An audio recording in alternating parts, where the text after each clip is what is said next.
Hello students, prepare eyes coaching के YouTube channel पर आपका स्वागत है। हम लोग अभ्यास सीरीज के लिए आज पॉलिटी का टॉपिक लेंगे, पॉलिटी और गवर्नेंस। तो पहला क्वेश्चन स्टार्ट करते हैं। पहला क्वेश्चन है, the theory of basic structure of the constitution has not only put constraints on excessive use of powers by the executive, but it has also prevented the legislature to subvert or deviate from any fundamental principles of the constitution. Discuss. Question ये कह रहा है कि जो basic structure का doctrine है, जो basic structure का सिद्धांत है, वो बेसिकली एग्जीक्यूटिव के एक्सेसिव पावर के यूज को कंट्रोल करता है और उसके साथ साथ जो लेजिस्लेचर है उसको फंडामेंटल प्रिंसिपल्स ऑफ गवर्नमेंट और constitution, fundamental principles of Indian constitution से डिविएट होने से भी रोकता है, तोड़ने से भी रोकता है। आपको इस पर चर्चा करनी है, ठीक है। तो देखिए, प्रश्न के हिसाब से सबसे पहले आपको बेसिक स्ट्रक्चर समझ में आना चाहिए। तो बेसिक स्ट्रक्चर का जो सिद्धांत है वो केशवानंद भारती केस में 1973 में दिया गया था और कोर्ट ने इस 1973 वर्डिक्ट में ये कहा था कि पार्लियामेंट, जो आपकी संसद है, वो संविधान के किसी भी पार्ट में कोई भी चेंज कर सकती है, लेकिन वो बेसिक स्ट्रक्चर ऑफ कॉन्स्टिट्यूशन का वायलेशन नहीं कर सकती, उसे चेंज नहीं कर सकती।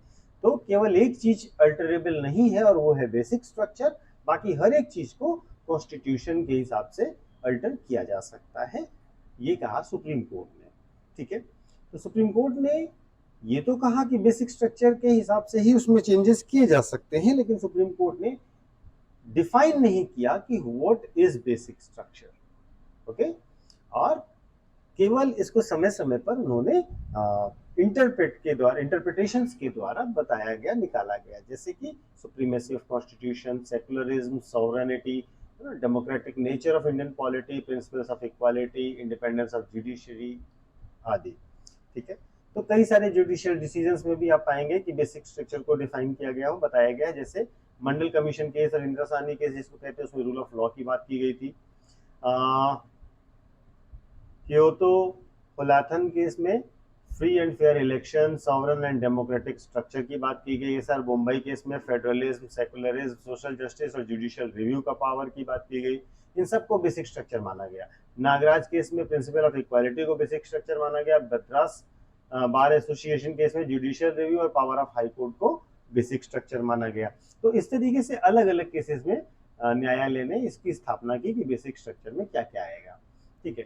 तो अब क्वेश्चन के दो पार्ट थे। पहला, वो excessive use of powers by the executive को कंट्रोल करता है, और दूसरा, लेजिस्लेचर को fundamental principle of Indian constitution से दूर नहीं होने देता। ये दो मुद्दे थे प्रश्न में। तो पहले मुद्दे की बात करते हैं, ठीक है। तो जब भी कभी एग्जीक्यूटिव ऐसा कोई भी डिसीजन लेता है या ऐसा कोई भी काम करता है जो कि बेसिक स्ट्रक्चर ऑफ कॉन्स्टिट्यूशन को वायलेट कर रहा हो, तो जुडिशरी उसको कट शॉर्ट करती है, उसका रिव्यू करती है और उसको अप्रूवल देती है, ठीक है। लेकिन ये ध्यान रखिएगा कि जरूरी नहीं है कि एग्जीक्यूटिव का हर काम जो जुडिशरी है वो रोके ही। अगर वो कॉन्स्टिट्यूशन के बेसिक स्ट्रक्चर के अंतर्गत आ रहा है तो वो उसको सपोर्ट भी करती है, ठीक है। दूसरी चीज, किस तरीके से लेजिस्लेचर को वो रोकता है। तो लेजिस्लेचर की बात करें तो पार्लियामेंट ने एक, इसका बहुत अच्छा एग्जांपल है national judicial accountability commission, NJAC था, not accountability, it was appointment commission, sorry it was wrongly typed. National judicial appointment commission था, NJAC था, जिसको सुप्रीम कोर्ट ने खारिज कर दिया और कहा कि ये सेपरेशन ऑफ पावर्स के प्रिंसिपल के अगेंस्ट है और इसलिए आप इसको नहीं लागू कर सकते। तो जब भी कभी ऐसा मामला आया जब सुप्रीम कोर्ट ने कॉन्स्टिट्यूशन के दायरे से बाहर जाकर के अपने लेजिस्लेटिव पावर्स पार्लियामेंट ने यूज किए, तो उसको सुप्रीम कोर्ट ने खारिज किया, ठीक है। तो इस तरीके से आप इसको कर सकते हैं कि जो बेसिक स्ट्रक्चर का डॉक्ट्रिन है वही फंडामेंटल ऑफ गवर्नेंस रहता है और फंडामेंटल ऑफ लॉ मेकिंग भी रहता है, ठीक है। कंक्लूजन की बात करें तो सिंपली ये है कि किसी भी वाइब्रेंट डेमोक्रेसी के लिए यह बहुत जरूरी है कि वो जो बेसिक स्ट्रक्चर है कॉन्स्टिट्यूशन का वो बना रहे, कोर प्रिंसिपल्स बने रहे, जो गाइडिंग प्रिंसिपल्स हैं, जो कोर एरिया है उस पर हस्तक्षेप ना हो, और ये वो चीजें हैं जो बेसिक स्ट्रक्चर इंश्योर कर रहा है इंडिया के कॉन्स्टिट्यूशन का, इसलिए इसका रहना बहुत जरूरी है। इस तरीके से आप इसको कंक्लूड कर सकते हैं। दूसरे प्रश्न पर आते हैं। दूसरा प्रश्न है कि in India the separation of power is more hypothetical than real.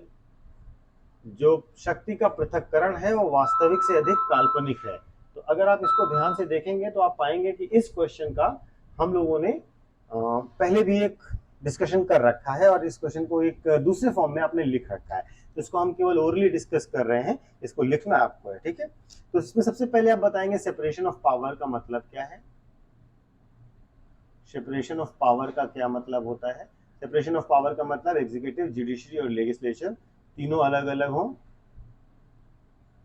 हमने अमेरिका और इंडिया के कॉन्स्टिट्यूशन की डिस्कशन के समय ये क्वेश्चन आपको कराया था, ठीक है। अब इसका थोड़ा सा हमने मॉडिफाइड वर्जन क्वेश्चन में आपको दिया है। तो ये तीनों अलग अलग हो, इन दोनों का एक दूसरे के साथ कोई इंटरफेरेंस ना हो, लेकिन proper checks and balance maintain होना चाहिए, ठीक है। तो ये है सेपरेशन ऑफ पावर्स। तो भारत में सेपरेशन ऑफ पावर्स कैसा है, ये भी आप अलग अलग आर्टिकल्स और कॉन्स्टिट्यूशन के प्रोविजंस के साथ बता सकते हैं। इसमें बस एक पॉइंट है जो मैं वहां पर नहीं बता पाया था, उसको आप ऐड कर लीजिएगा कि भारतीय कॉन्स्टिट्यूशन में खास बात है कि हमने एग्जीक्यूटिव पावर्स ऑफ यूनियन को और स्टेट को जो है प्रेसिडेंट और गवर्नर को दिया है, और ये स्पेशली मेंशन किया है कॉन्स्टिट्यूशन में आर्टिकल 15 सब क्लॉज 1 में और 153 1 में और 154 सब क्लॉज 1 में। लेकिन ऐसा कोई प्रोविजन लेजिस्लेचर और जुडिशरी के लिए अलग से नहीं किया गया है। यानी कि क्लियर सेपरेशन ऑफ पावर्स की बात जहां तक करते हैं, उसमें एक ये फैक्ट है जो आप ऐड कर सकते हैं। भारत में सेपरेशन ऑफ पावर्स कहीं नहीं आपको क्लियरली दिख रहा है, क्योंकि लेजिस्लेचर में ही एग्जीक्यूटिव बैठता है और लेजिस्लेचर आपका जुडिशियल रिलेटेड वर्क भी करती है, ठीक है। तो इस तरीके से आप देखेंगे एग्जीक्यूटिव जो है वो लेजिस्लेचर का भी काम कर रहा है, आपको पता है वो डेलीगेटेड लेजिस्लेशन के थ्रू।